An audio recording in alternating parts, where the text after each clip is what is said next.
विद्यार्थी मित्र, आपण linear equation in two variable या लेसनला सुरुवात केलेली आहे आणि त्या लेसनमध्ये आपण मागील व्हिडिओ लेक्चरमध्ये एक्सरसाइज जी आपली 1.5 होती, प्रॅक्टिस सेट आपण त्याला म्हणतो, तो आपण कंप्लीट केलेला आहे। सोबतच आपलं संपूर्ण चॅप्टर जे आहे ते ऑफिशियली संपलेलं आहे, परंतु त्यावर आधारित काही असे क्वेश्चन्स असतात जे थोडेसे दिसायला टफ असतील किंवा नेहमीच्या स्वरूपात असण्यापेक्षा काहीतरी वेगळे दिसतात आणि शिवाय त्यांच्यामध्ये थोडीशी हायर ऑर्डर थिंकिंग पण वापरली जाते। अशा प्रकारचे क्वेश्चन जे आहेत ते आपल्याला या व्हिडिओ लेक्चरमध्ये घ्यायचे आहेत, ज्यात संपूर्ण चॅप्टर संपल्यानंतर जो प्रॉब्लेम सेट आहे त्या प्रॉब्लेम सेट 1 मधले क्वेश्चन्स आपण बघणार आहोत। असे काही निवडक एक्झाम्पल आपण घेणार आहोत, जे एक्झाम्पल्स आपल्यासाठी थोडेसे टफ वाटतात, परंतु त्यांच्यामध्ये फक्त थोडीशी वेगळी थिंकिंग केली की ते सुद्धा तुम्हाला इझिली जमू शकतात। तर असा एक्झाम्पल पैकी क्वेश्चन नंबर फर्स्ट जो आहे तो MCQचा आहे। त्यानंतर क्वेश्चन्स अतिशय इझी ग्रामर रूलने सॉल्व करायचे एक्झाम्पल्स आहेत, बाकी एक्झाम्पल्स आपले ग्राफिकल मेथडने सॉल्व करायचे आहेत। म्हणून आपण डायरेक्ट क्वेश्चन नंबर 5 घेणार आहोत, ज्याच्यामध्ये मला क्वेश्चन नंबर 5 मधला 5 नंबरचा जो क्वेश्चन आहे तो थोडा वेगळा वाटला। तो क्वेश्चन हा आहे बघा, x + y - 8/2 x + 2y - 14/3 equal to दिले 3x - y/4। इथे 3 इक्वॅलिटीज दिलेल्या आहेत आणि आपल्याला माहिती आहे जर 3 इक्वल इक्वेशन्स दिलेले असतील तर अशा वेळेला त्यांची जी जोडी आहे म्हणजे a = b, b = c आणि a = c असू शकतात। मग या तिघी जोड्यांपैकी आपल्याला फक्त कुठल्या तरी 2 जोड्या ज्या आहेत ते सिलेक्ट करणं आवश्यक असतं आणि त्यावरून आपले 2 इक्वेशन्स बनले, म्हणजे सायमल्टेनियस इक्वेशन्स मिळाले की आपण ते इक्वेशन्स आपल्या नेहमीच्या मेथडने सॉल्व करू शकतो। परंतु यांनी इथे आपल्याला क्रॅमर्स रूलने सॉल्व करायला लावलंय, म्हणून आपण क्रॅमर्स रूलकडे वळणार आहोत। तत्पूर्वी आपल्याला 2-2च्या जोड्या करून त्याला सिम्प्लिफाय करणं आणि इक्वेशन स्टँडर्ड फॉर्म मध्ये आणणं गरजेचं आहे। तर त्यात सुरुवातीला जे दिसतंय हे इक्वेशन आणि हे दोघी जर एकत्र केले किंवा हे दोघे आणि हे दोघी एकत्र केले तर आपल्याला थोडा इझी मार्ग होतोय। यात निवडताना असे 3 निवडा, म्हणजे 2 जोड्या अशा निवडा की कॅल्क्युलेशन पण सोपं व्हावं। कुठलेही निवडलं तरी चालणार आहे, फर्स्ट थर्ड, त्यानंतर सेकंड थर्ड, कुठलेही चालणार आहे, पण आपण निवडताना शक्यतो प्रयत्न करावा की कॅल्क्युलेशन जास्त करावं लागू नये, म्हणजे आपला वेळ वाचू शकतो। म्हणजे फक्त मॅथ न सोडवता थोडंसं लॉजिक देखील वापरलं गेलं पाहिजे। तर यात मी काय करतोय की फर्स्ट आणि सेकंड हे 2 इक्वॅलिटीज मी एकत्र घेतोय। त्यानंतर इकडे फर्स्ट x + y - 8/2 आणि इक्वल टू 3x - y/4 हे दुसरी इक्वॅलिटीज, म्हणजे तिसरं फर्स्ट थर्ड या ठिकाणी घेतलंय, थोडी इझी वाटतायत म्हणून। आता आपण यांना काय करणार की हा इकडे मल्टिप्लाय होईल, हा इकडे 2 इकडे मल्टिप्लाय होईल, तर 3 ने मल्टिप्लाय केलं तर काय होईल, 3x + 3y - 8 × 24 24 is equal to 2x + 2 × 4y आणि 14 × 28। याला सिम्प्लिफाय करायचं तर ह्या सगळ्या टर्म्स इकडे घेऊन घेऊयात। 3x - 2x हा +3y हा -4y हा 24 तिकडे पाठवून देऊयात, म्हणजे -28 + 24 तो तिकडे आता होऊन जाईल। याला अजून सिम्प्लिफाय केलं 3x - 2x हा x येईल, 3y - 4y - y only is equal to -28 + 24 हा -4 होईल। So this equation first. बघा आपलं सिम्प्लिफाय झाला आहे, एक फर्स्ट इक्वेशन आपल्याला मिळालं आणि सिम्प्लिफाय झाला आहे। यात पण तसंच करायचं, जर याला 4 ने मल्टिप्लाय केलं तर काय होईल बघा, 4x + 4y। बघा त्याच्या आधी इथे आपण एक बघूयात की इथे भाग जातोय, 2 × 2 = 4। मग आता 2 ने मल्टिप्लाय करायचं काम राहील फक्त 2x + 2y - 8 × 16 आणि इथे मल्टिप्लाय करायला काहीच नाही, म्हणून फक्त राहील 3x - y। यालाही सिम्प्लिफाय करूयात, ही टर्म तिकडे पाठवली तर 0 -16 इज इक्वल टू, मी या 2 टर्म तिकडे पाठवतोय, इक्वल टू हा 3x याच जागेवरती आहे, -2x हा -y आणि हा तिकडे गेला -2y। याला सिम्प्लिफाय केलं तर काय, हा 3x - 2x x only, -y - 2y -3y आणि हा इक्वल टू -16। या पद्धतीने जे आहे ते आपल्याला 2 इक्वेशन्स मिळतात। हे दुसरं इक्वेशन नंबर 2। आता हे 2 इक्वेशन्स आपल्याला क्रॅमर्स रूलने सॉल्व करायचं आहे, तर मग आपण काय करणार, क्रॅमर्स रूल आपल्याला काय सांगतोय, d आपल्याला फाइंड करायचा आहे। d कसा फाइंड करतो आपण, x च्या कोएफिशिएंट्स 1 1 -1 -3 y चा कोएफिशिएंट इथे घ्यायचा आहे, -1 चिन्हासह उचलायचं आहे। याला सिम्प्लिफाय करून आपल्याला काय, -3 × 1 -3 1 × -1 इथे ऑलरेडी मायनस साइन असते, -1 × 1 इज इक्वल टू -3 + 1 होईल, मायनसचा प्रोडक्ट, आणि फायनली तुम्हाला d मिळतोय -2। त्याच पद्धतीने आपल्याला इकडे dx फाइंड करायचा आहे। कसा फाइंड करतो आपण, एकचे कोएफिशियंट सोडून द्यायचे, इकडनं सुरुवात करायची. आपण आता क्रॅमर्स रूलचे बरेचसे एक्झाम्पल्स पाहिले आहेत, त्यामुळे आपल्याला आता ते इझी जाईल. हा -4 हा -16, हा इकडचा -4 -16 आणि एकचा कोएफिशियंट सोडला म्हणजे इथे -1 आणि ते वायचा आहे -3. याला सिम्प्लिफाय करा. 4 3 जार 12 मायनसचा प्रोडक्ट प्लस झाला. 16 1 जार 60 आणि त्या ठिकाणी ऑलरेडी मायनस साईन आहे आणि हे प्लस होऊन गेले, त्यामुळे हा फायनली तुम्हाला 12 - 16 जो येतो -4 मिळेल. 16 मल्टिप्लाय बाय 1 16 मायनसचा प्रोडक्ट प्लस झाला, परंतु आपल्या क्रॅमर्स रूल सॉल्व्ह करताना आपण त्या ठिकाणी ऑलरेडी मायनस साईन आहे, त्यामुळे आपण -4 दिला लिहिणार. हा आपल्याला मिळाला dx. त्याच पद्धतीने आपण dy पण फाइंड करू शकतो. आता dy फाइंड करताना आपल्याला काय करायचं आहे की y चा कोएफिशियंट सोडून द्यायचा आहे आणि h चे कोएफिशियंट आधी लिहायचे 1 1. दोघी ठिकाणी x चा कोएफिशियंट काही नसला म्हणजे 1 असतो आणि इकडे घ्यायचा आहे -4 आणि हा -16. करा याला सिम्प्लिफाय. 16 1 16 म्हणजे -16 होईल.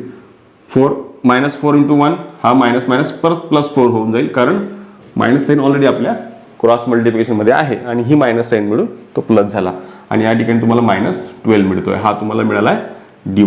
आता आपल्याकडे क्रॅमर्स रूल आहे आणि क्रॅमर्स नुसार आपण आता काय करू शकतो, आपल्याला जर डायरेक्ट व्हेरिएबलची व्हॅल्यू फाइंड करायची असेल तर बाय क्रॅमर्स रूल किंवा क्रॅमर्स मेथड. काय आहे क्रॅमर्स मेथड?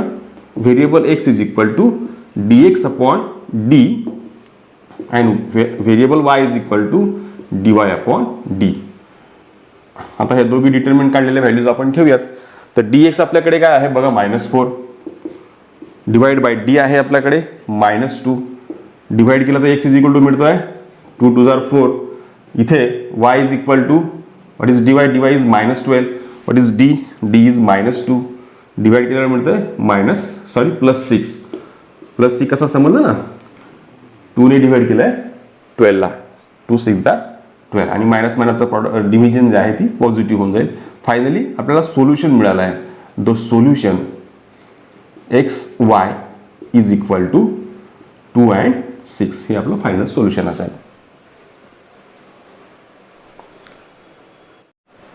नेक्स्ट असं 6 नंबरच्या क्वेश्चन मध्ये सुद्धा क्वेश्चन नंबर 3 जो आहे हा सब क्वेश्चन, हे सुद्धा थोडं दिसायला वेगळं एक्झाम्पल दिसतंय.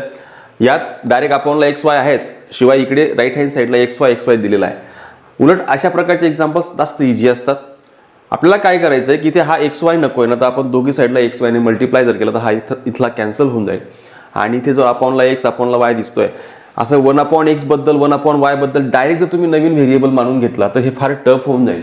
त्यापेक्षा लॉजिकली काय आहे बघा, दिलेलं जे काही आहे 1/48/x प्लस 231/y = 527/xy या इक्वेशनला जे आहे मी काय करतो, दोघी साईडला xy ने जर मल्टिप्लाय केलं तर इथे xy मल्टिप्लाय होईल प्लस 231 × xy हा डिवायडेड बाय x आहे, हा डिवायडेड बाय y आहे, प्लस = हा इथे काय येईल 527 × xy. मी काय केलं इथे बघा, फक्त मी काय केलंय दोन्ही साईडला या इक्वेशनच्या दोघी साईडला xy ने मल्टिप्लाय केलं.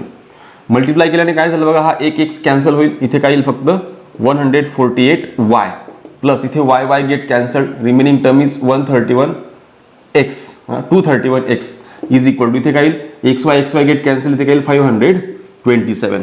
आता दिसायला थोडं सोपं झालंय, पण तत्पूर्वी आपल्या स्टँडर्ड फॉर्म मध्ये व्हेरिएबल x ची व्हॅल्यू आधी असली पाहिजे. ही टर्म आधी घेतली आपण आणि ही जी टर्म आहे ही सेकंड नंबरला 148y = 527. Say this equation number first. Exactly same way याला पण करायचं आहे. काय करणार, याला थोडं शॉर्टकट जाऊयात आपण. 231 डिवाइड बाय x त्यानंतर plus 148 divide by y = 610 divide by xy. याला आपण xy ने जर मल्टिप्लाय केलं तर इथे काय येऊ शकतं, x गेट कॅन्सल्ड, इथे 231y plus y gate cancelled, इथे काय येईल 148x = इथे xy गेट कॅन्सल, इथे काय येईल 610. हा xy प्रत्येक टर्मला मल्टिप्लाय आहे म्हणून मी त्याला कॅन्सल करू शकतोय. त्यानंतर याला पण आपण जर स्टँडर्ड फॉर्म मध्ये लिहायचं असेल तर x ची जी टर्म आहे ती 148x plus 231y = 610. Say this equation number second. हे दोघी इक्वेशन आपल्या कामाचे आहेत. आणि आपण प्रत्यक्ष प्रॅक्टिस सेट घेत असताना असे काही क्वेश्चन्स पाहिले होते की ज्यांच्यामध्ये x चा कोएफिशियंट 231 इकडे वायचा कोएफिशियंट 231 आहे. म्हणजे एक्स आणि वाय यांचे कोएफिशियंट जर समजा इथे इंटरचेंज झालेले असतील तर अशा प्रकारच्या क्वेश्चन्सला आपण सॉल्व्ह करताना काय केलं होतं, एकदा त्यांची ॲडिशन करायची आणि एकदा सबट्रॅक्शन करायचं आहे. मग काय करायला आपण बघा, adding equation first and second. आता दोघींचं ॲडिशन करतोय तर बघा, इक्वेशन फर्स्ट आपल्याकडे आहे 231x + 148y is equal to 527 plus याच्यामध्ये ॲड करायचं equation second 148x + 231y is equal to 610. या दोघांची ॲडिशन करतोय. 1 + हा 8 9 3 + 4 7 2 + 1 3 x प्लस इथे 8 + 1 9 4 + 3 7 2 + 1 3 y इज इक्वल टू 7 + 0 7 2 + 1 3 5 + 6 11. आणि लक्षात ठेवा, अशा प्रकारच्या क्वेश्चन्समध्ये जरी कितीही मोठमोठे नंबर्स आले तरी सुद्धा यांचं पूर्ण भाग याला जातो, 100% जातो म्हणजे जातो. म्हणून इथे आपण डायरेक्ट 379 ने याला जर डिव्हाइड केलं तर 9 त्रिक 27 म्हणजे याला जर 3 ने मल्टिप्लाय केलं 9 3 जार 27 याचा या ठिकाणी युनिट प्लेसला 7 येतोय. म्हणजे याला 100% 3चा भाग जात असेल. म्हणून आपण याला काय करणार, divide both the side by 379. यांनी डायरेक्ट डिव्हाइड करा, तुम्हाला हे मिळेल. 379 मल्टिप्लाय बाय 3 करा, 1137 मिळणार. याला डिव्हाइड केलं, हा आणि हा कॅन्सल होऊन जाईल, प्लस हा आणि हा कॅन्सल होऊन जाईल, y इज इक्वल टू इथे याने याला डिव्हाइड केलं तर बघा, डिव्हाइड करून बघा, मल्टिप्लाय बाय 3 करा, तुम्हाला 100% जे आहे ते 1137 मिळेल. आणि हे आपल्याला इक्वेशन मिळत आहे थर्ड, इक्वेशन 3. याच पद्धतीने आपल्याला सबट्रॅक्शन पण करायचं आहे. आता हा मोठा नंबर दिसतो, हा छोटा दिसतो. अशा वेळेला आपण जनरली काय करतो, मोठ्यातनं लहान संख्या, लहानातनं मोठी संख्या करण्यापेक्षा सोपं जातं, इझी जातं म्हणून करतो. दोघी केलं तरी पण आन्सर येणार आहे. तुम्ही जरी याच्यातनं याला मायनस करा, याच्यातनं याला मायनस करा, मिळतच आहे. Subtracting equation second from first. समजा आपण तसंच करूयात ना, तर काय होईल त्याच्याने. आता बघा इथे काय दिसतंय, 231x + 148y is equal to 527.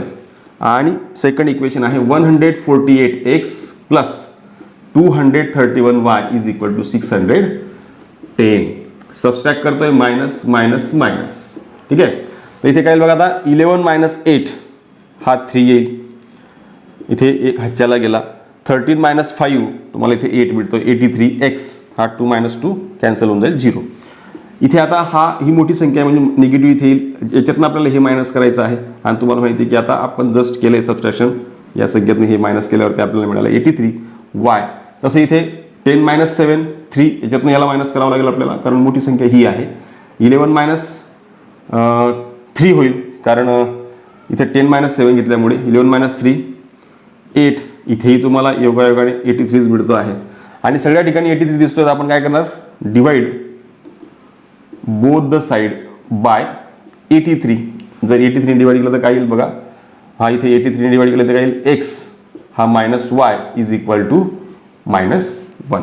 आणि हे जे आपलं इक्वेशन 4 आपल्याला मिळालं. आता हे दोघे इक्वेशन आपल्याला फक्त सॉल्व्ह करायचे आहेत. काय करणार, आता एका ठिकाणी इथे पॉझिटिव्ह साईन आहे, इथे निगेटिव्ह साईन आहे, म्हणजे कोएफिशियंट इक्वल पण आहेत. अशा वेळेला आपण काय करतो, ॲडिंग इक्वेशन 3 अँड 4. हे दोन इक्वेशन जर आपण ॲड केले तर आपल्याला सरळ सरळ त्यांचा आन्सर मिळतं. बघा काय आन्सर मिळणार बघा, x + y is equal to 3 and x - y is equal to -1. हे दोघे इक्वेशन्स आपण ॲड करतो आहोत. दोघी इक्वेशन ॲड केल्यावरती आपल्याला काय मिळेल बघा, x + x 2x झाला, हा -y + y कॅन्सल, 3 - 1 2. तुम्हाला x इज इक्वल टू 2/2 म्हणजेच x इज इक्वल टू मिळाला आहे 1. आता ही व्हॅल्यू आपण कुठल्याही एका इक्वेशन मध्ये ठेवू शकतो. समजा मी इथे ठेवला, substitute x is equal to 1 in equation 4 मध्ये, जर आपण किंवा 3 मध्ये ठेवा, इक्वेशन 3. जर इक्वेशन 3 मध्ये ती व्हॅल्यू ठेवली तर काय होईल बघा, therefore 1 + Y, 1 + y = 3. So y = 3. हा 1 तिकडे पाठवा, निगेटिव्ह होईल. y = 2. फायनली आपल्याला ते सोल्युशन पाहिजे होतं. द सोल्युशन xy = मिळालेलं आहे x1 अँड y2. हे आपलं फायनल सोल्युशन.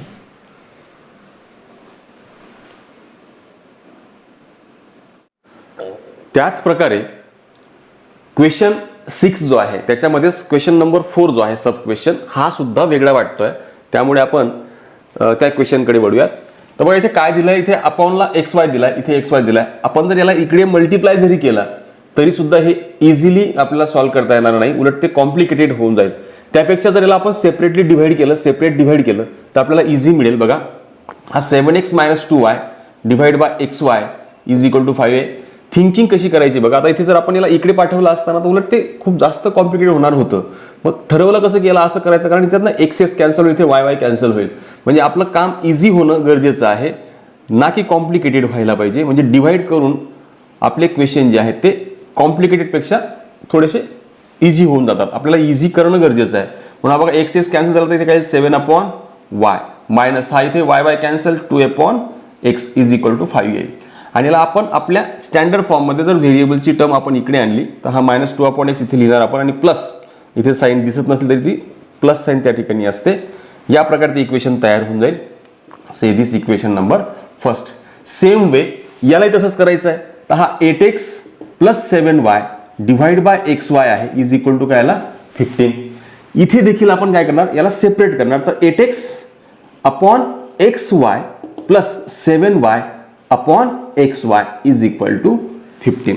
हे केल्यावरती परत इथे x cancel, y get cancel, remaining term is 8/x + 7/y + 7/x = 15.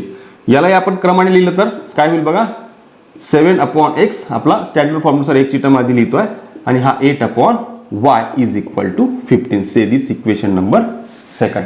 आता हे दोघी इक्वेशन्सचा जो फॉर्म दिसतोय हे रिड्युसिबल टू द सायमल्टेनियस इक्वेशनच्या फॉर्म मधले इक्वेशन्स आहेत.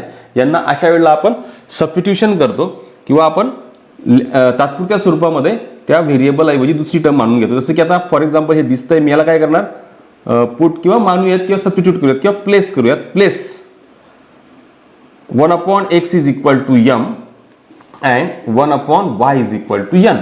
से दिस थर्ड. आता याचा आपल्याला पुढे वापर होईल. आता 1/x टाकला तर इथे काय -2m येईल फक्त, कारण याला आपण 1/x वेगळा केला, -2 त्या ठिकाणी होताच. प्लस इथे काही 7 चालला जाईल 7, आणि इथे 1/y ऐवजी आपण ठेवतोय n = 5. हे इक्वेशन तुम्हाला मिळालंय. से दिस इक्वेशन नंबर 5. त्यानंतर सेम वे इथे काय होईल बघा, 7/x याच्यापैकी 1/x बद्दल आपण m म्हणलाय तर हा 7m होईल, आणि प्लस हा 8n = 15. Say this equation number 5. आता हे दोन इक्वेशन आपल्या नेहमीच्या मेथडमध्ये आले, तर आपण कोणत्याही मेथडने सॉल्व्ह करू शकतो. तुम्हाला हवं तर क्रॅमर्स वापरू शकतात किंवा वेगळ्या सॉल्व्हिंगचे मेथड आहेतच आपल्याकडे.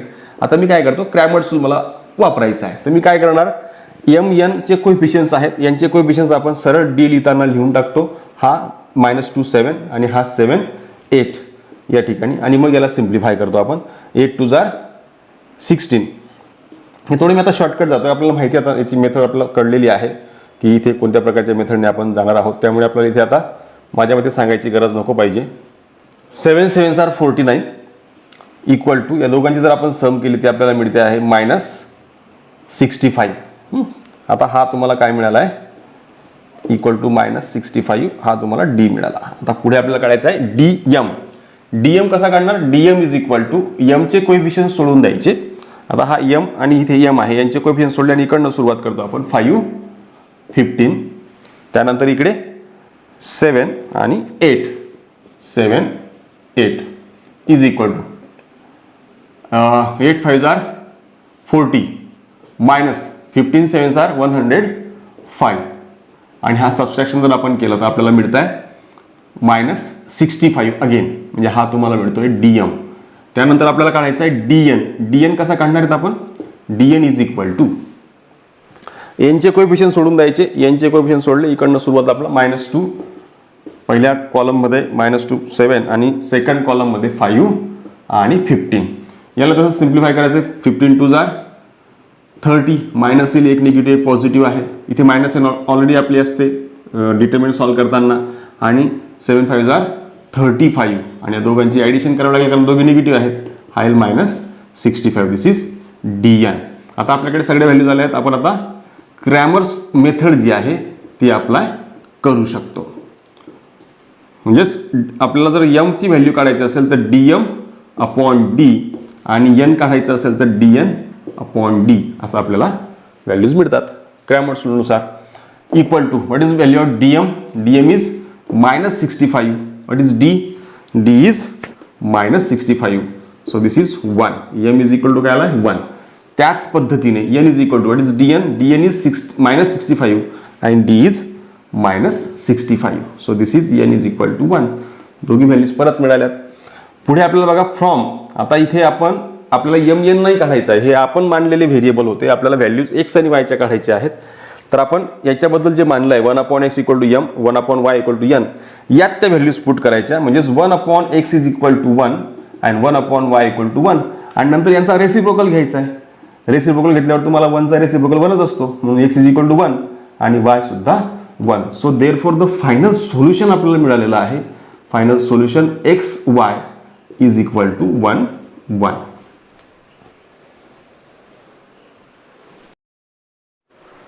पुढे क्वेश्चन नंबर 7 जो आहे तो वर्ड प्रॉब्लेम्सचा आहे. त्यात पण असे काही क्वेश्चन्स आहेत वर्ड प्रॉब्लेम्स जे थोडेसे हायर थिंकिंगचे आहेत. तर बघा काय होईल इथे. काय म्हटलंय, सेकंड घेतोय. फर्स्ट ऍक्टिव्हिटी आहे ती इझी आहे. सेकंड मध्ये काय म्हटलंय बघा, कांताबाई बॉट 1.5 किलोग्रॅम. याला त्यांनी या स्वरूपात दिलाय 1.1/2. त्याला आपण 1.5 म्हणू शकतो kilogram. Tea and 5 kilogram sugar from a shop. She paid ₹50 as return fair.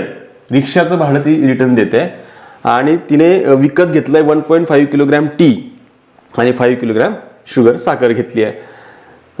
तिला टोटल खर्च आलाय 700. हा क्वेश्चनचा मिनिंग आहे. 1.5 किलो टी, 5 किलो साखर असं आणि रिक्षाचं 50 रुपये भाडं मिळून 700 रुपये खर्च आलाय. Then she realize that. तिला नंतर रिअलाइज झालं की ऑर्डरिंग ऑनलाईन, जर ऑनलाईन ऑर्डर केलं आपण ह्याच वस्तू, can be bought with the free home delivery. आणि डिलिव्हरी फ्री असल्यामुळे म्हणजे होम डिलिव्हरी फ्री आहे तर याचा अर्थ असा होता की तिला जे लागणारा खर्च होता 50 रुपये तो कमी झाला. At the same price. So next month she place the order online for 2 kilogram tea and 7 kilogram sugar. She paid. तिला त्यावेळेला टोटल 880 रुपीज पेड करायला लागले. Find the rate of sugar and T per kilogram.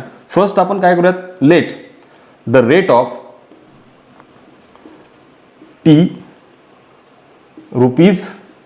₹x per kilogram and the rate of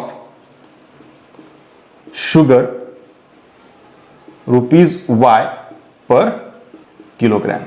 हे आपण आधी T चं मानलं x, कारण इथे सुरुवातीपासून टी दिलंय बघा. सुरुवातीला टी आहे आणि नंतर मग त्याच्यानंतर शुगर आहे, म्हणून फाइंड करताना आपल्याला इझी जाईल म्हणून. आता बघा इथे फर्स्ट कंडिशन नुसार काय होतंय, from first condition. Me direct condition वापरतो. फ्रॉम फर्स्ट कंडिशन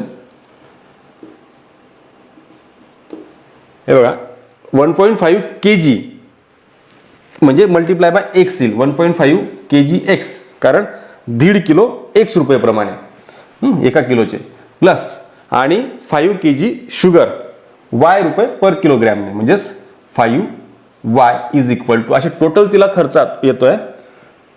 आणि प्लस त्याच्यामध्ये प्लस 50 रुपये बघा, प्लस 50 रुपये तिला फेअर रिक्षा पण द्यायला लागतं. रिक्षाचं भाडं पण तिला 50 रुपये द्यावं लागतं, म्हणून ते पण याच्यामध्ये ऍड होईल. आणि असं टोटल मिळून तिला खर्च आलेला आहे 700.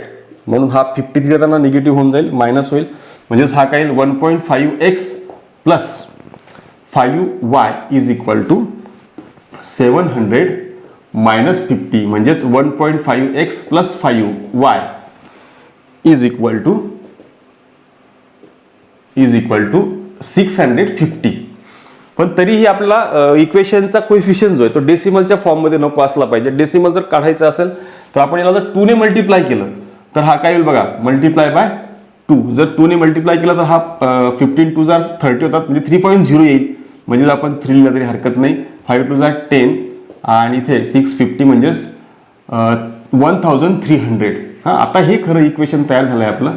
आता हे इक्वेशन नंबर फर्स्ट म्हणजे पूर्ण सिम्प्लिफाईड फॉर्ममध्ये इक्वेशन आलं आहे लिनियर इक्वेशन. आता सेकंड कंडिशनकडे वळूयात. From second condition. आता सेकंड कंडिशन काय आहे बघा. सेकंड कंडिशन ती नेक्स्ट टाइम ऑनलाईन ऑर्डर करते आहे, त्यात तिला डिलिव्हरी चार्ज लागत नाहीये, म्हणजे होम डिलिव्हरी चार्जचा त्या ठिकाणी तो पैसा वाचतोय. म्हणून 2 kg टी आणि 7 kg शुगर म्हणजेच 2x plus 7y equal to तिला टोटल खर्च येतोय 880. आता हे दोघी इक्वेशन्स आपले इम्पॉर्टंट इक्वेशन्स आहेत, यांना आपल्याला सॉल्व्ह करायचं आहे. आता मी तुम्हाला परत सांगतो की यांना तुम्ही कुठलीही मेथड वापरू शकतात. 9th स्टँडर्डच्या मेथड वापरला तरी चालेल, परंतु एक लक्षात ठेवा इथे जे इझी वाटतं ना तो मार्ग निवडायचा. क्रॅमर्स रूल जर वापरला तर थोडासा जड जाईल, कारण इथे क्रॉस मल्टिप्लिकेशन करायला त्रासदायक होणार आहे. त्यामुळे काय करायचं, आता याचा कोएफिशियंट दिसतोय तुम्हाला 3x आहे, याचा 2x आहे, तर यांच्या ऑपोजिट नंबरने एकमेकांना मल्टिप्लाय करून टाकायचं. म्हणजे काय करायचं आहे, मल्टिप्लाइंग इक्वेशन फर्स्ट बाय 2, याला 2 ने मल्टिप्लाय करायचं, अँड इक्वेशन 2 बाय 3 असं करायचं आहे. म्हणजे ऑपोजिट नंबरने, म्हणजे यांचे कोएफिशियंट इक्वल होतील. मग ते इक्वेशन कसे तयार होतील बघा. And subtracting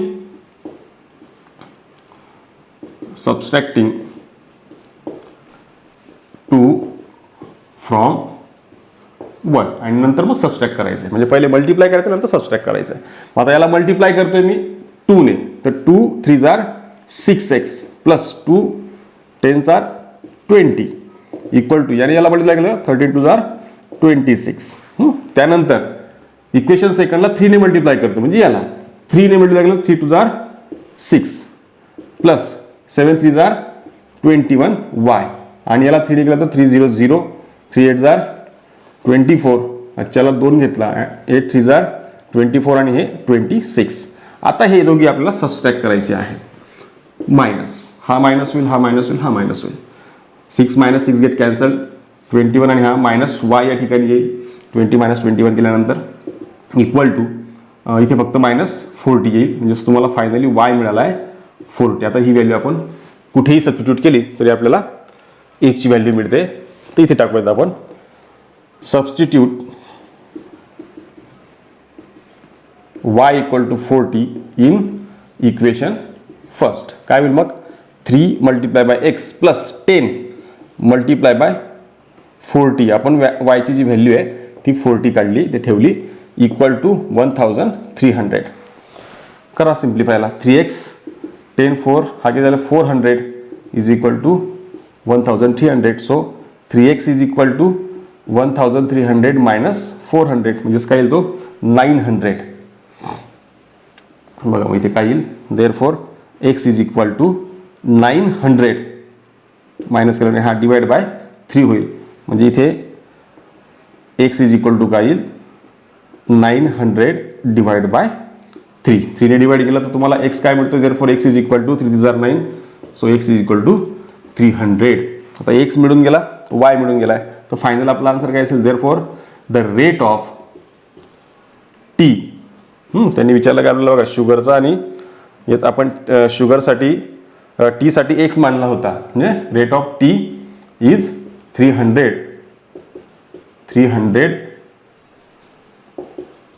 is ₹300 per kg. आणि नंतर the rate of sugar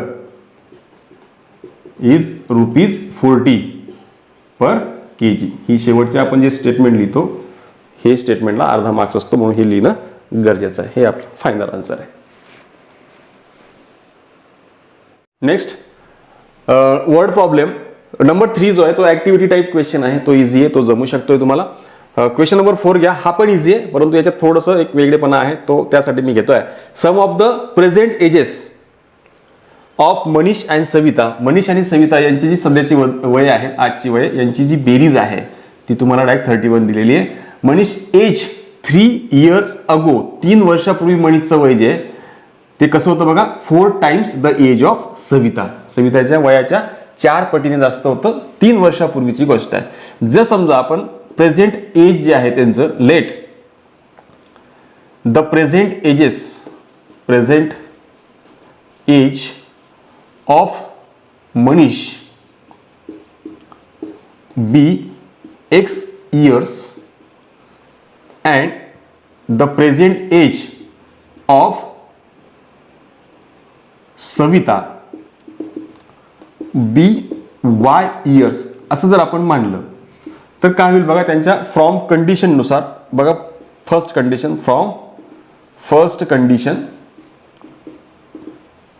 condition is that sum of present ages of Manish and Savita is 31. Sum त्यांची बेरीज दिली एक्स प्लस वाय, या दोघांची बेरीज 31 आहे. से दिस इक्वेशन नंबर फर्स्ट. किंवा मी तुम्हाला बोललो की याला सिम्प्लिफाय आधी करून घेऊया. 31 मायनस हा एक्स, से दिस फर्स्ट इक्वेशन. आणि हे आपल्या पुढे कामी येईल. नेक्स्ट पुढची कंडिशन काय बघा. बिफोर आहे ना, अगो म्हटलंय, बिफोर आहे म्हणजे 3 years अगो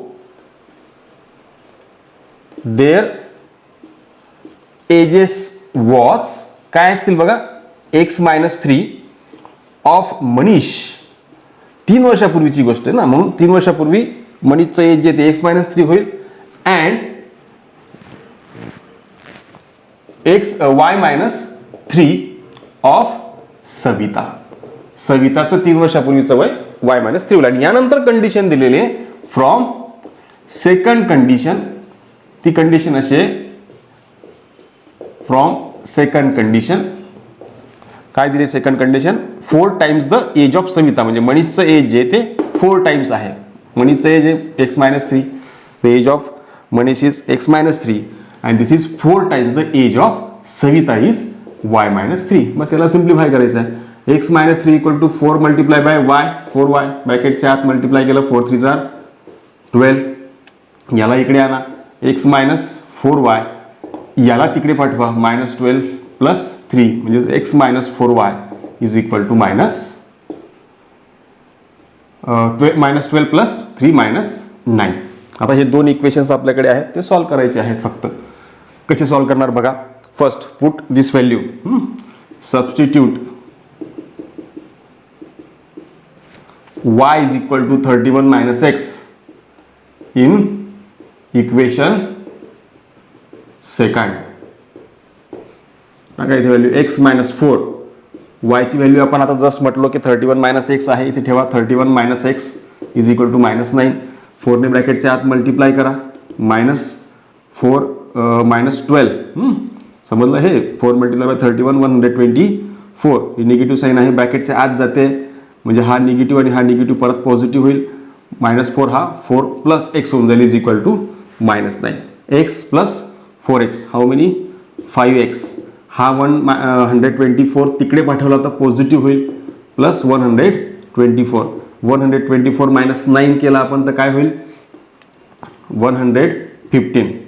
दिस is 5x. So x is equal to what 115 divide by 5. 5 ने भाग जातोय पूर्ण. 5 2 जार 10, 15 उरले, 5 3 जार 15. तुम्हाला x मिळून गेला. त्याच वेळी तुम्हाला y मिळणार आहे. कसा. फर्स्ट बिकम्स, फर्स्ट मध्ये ती व्हॅल्यू ठेवून द्या किंवा फ्रॉम फर्स्ट म्हणा. From first y is equal to what, y is equal to 31 minus 23. So y is equal to 31 minus 23 how many 8. This is the age of Savita. So finally we can write, आपण असं म्हणू शकतो therefore the present age of Manish is how many 23 years and the present age of Savita is 8 years. This is our final answer.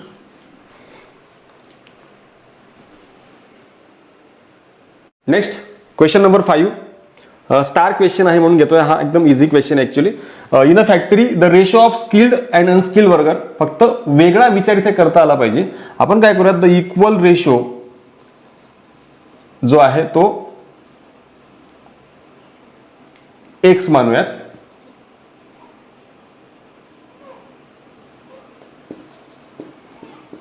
ते काय होईल बघा. आता त्यांनी दिलेला रेशो 5:3 आहे. Therefore the wedges of skilled worker bee 5x and the wedges of unskilled workers जे आहेत बी 3x आहे. आणि या दोघींचा जो डेली बघा त्यांची टोटल सॅलरी दोघींची मिळून होते आहे ती काय होते देअरफॉर फ्रॉम फर्स्ट कंडिशन किंवा फ्रॉम गिव्हन कंडिशन, कारण कंडिशन एकच दिली इथे, फ्रॉम गिव्हन कंडिशन रेशो दिल्यामुळे आपल्याला त्यांची सम करता येईल directly. 5x plus 3x is equal to दिला 720. देअरफॉर हा 5x प्लस 3x 8x झाला इज इक्वल टू 720. 8 दिला त्यांना डिवाइड होईल 720 divide by 8. 8 9s are 72. So x is equal to 90. आता ही व्हॅल्यू जी निघाली आहे त्यावरून आपण आपल्याला हवा असलेला आन्सर काढू शकतो. कारण बघा find the daily wages, therefore the daily wages of skilled workers is equal to 5x म्हणजेच 5 मल्टिप्लाय बाय 90 आणि हा काही 450. त्यानंतर अनस्किल्ड साठी काही unskilled workers is equal to 3x म्हणजेच 3 मल्टिप्लाय बाय 90 म्हणजेच 270. हे आपलं असणार आहे final answer. Question number 6. Places A and B are 30 km apart and they are on a straight road. Hamid travels from A to B on bike. या ठिकाणी A आणि B असे दोन प्लेसेस आहेत. त्या दोन प्लेसेस मधलं डिस्टन्स दिलेला आहे आपल्याला 30 किलोमीटर.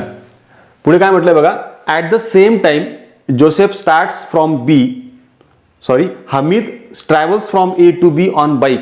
हमीद जो आहे इथे हमीद आहे आणि हा ट्रॅव्हल करतोय इकडनं तिकडे टुवर्ड्स बी कडे बाईकने. हां, आणि ॲट द सेम टाइम तिकडनं जो आहे जोसेफ आहे, जोसेफ हा तिकडनं येतोय बाईकने आणि हे दोघी एकमेकांना या ठिकाणी कुठेतरी भेटतात. त्यासाठीचा वेळ जो आहे तो दिलेला आहे बघा. They meet each other after 20 minutes, 20 मिनिटानंतर. If Joseph would have started from B, आणि जर समजा जोसेफने इथूनच स्टार्ट केली, हा इकडनं चालतोय, इथून स्टार्ट केली, पुढे असं म्हटलंय same time but in the opposite direction, म्हणजेच इकडे हा जातोय तो तिकडे जातोय. तर अशा वेळेला इन्स्टेड ऑफ टुवर्ड्स ए कडे येण्याऐवजी Hamid would have caught him after 3 hours, आणि इकडनं तो हमीदला जो आहे तो 3 तासांनी कॉट करतो. 3 तासांनी त्याला मीट त्यांची होणार आहे आफ्टर 3 hours असं म्हटलंय बघा. इन्स्टेड ऑफ टुवर्ड्स ए कडे न जाता त्याच्या अपोजिट डायरेक्शन जर जात असेल तर याच्यावरून आपल्याला एक लक्षात येतं की या प्रकारचे जे क्वेश्चन्स असतात इथे आपल्याला एक लॉजिकली थिंकिंग जी आहे ती माहिती असली पाहिजे. अगदी बेसिक थिंकिंगची आपल्याला इथे गरज असते. सुरुवातीला आपण काय करूयात, let the speed of Hamid be x km/h and the speed of Joseph be y km/h असं मानून घेऊयात. आता हे km/h घेतलंय आणि त्यांनी आपल्याला टाइम जो तो मिनिट मध्ये दिलाय. देअरफॉर 20 मिनिट याला आपल्याला टाइम जो आहे 20 मिनिट याला कन्वर्ट करावं लागणार हवर मध्ये, तर म्हणजे 20/60 इज इक्वल टू 1/3 हवर. या प्रकारे आपण कन्वर्ट करून घेऊयात आणि मग पुढे इक्वेशन बघूयात. बघा आता पहिलं जे आहे ते त्याचा जो सरळ मिनिंग असा आहे की त्यांना आपल्याला माहिती आहे जर टाइमचा फॉर्म्युला आहे, टाइम म्हणजेच आपला जो स्पीडचा फॉर्म्युला आहे, speed is equal to distance upon time. यानुसार टाइम जर इकडे आणला तर स्पीड जो आहे तो तिकडे जाताना उलट झालं का, डिस्टन्सचा फॉर्म्युला आहे टाइम इंटू स्पीड.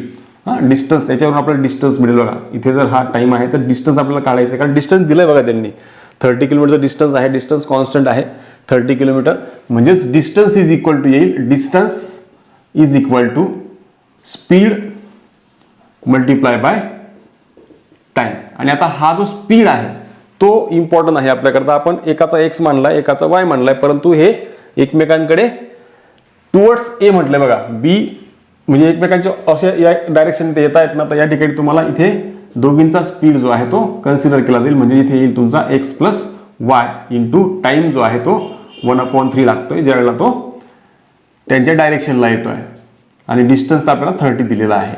हा इकडे आणा तर तुम्हाला x + y = मिळेल 90. से दिस इक्वेशन फर्स्ट.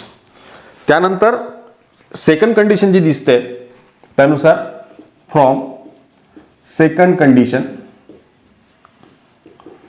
हे आपण फर्स्ट कंडिशनवरून आणलं आहे आणि सेकंड कंडिशनमध्ये काय त्यांचं डिस्टन्स जे आहे ते ऑपोजिट जात आहे म्हणजे 30 = इथे x - y होईल त्याच्या टुवर्ड जातोय म्हणून इंटू हा त्यावेळेला टाइम त्याला लागतोय 3 आणि हे दुसरं इक्वेशन तयार होतं. याला जर डिवाइड केलं तर x - y = 30/3 = काय 10 म्हणजेच तुम्हाला x - y = मिळतोय 10. हे तुमचं सेकंड इक्वेशन तयार झालं आहे.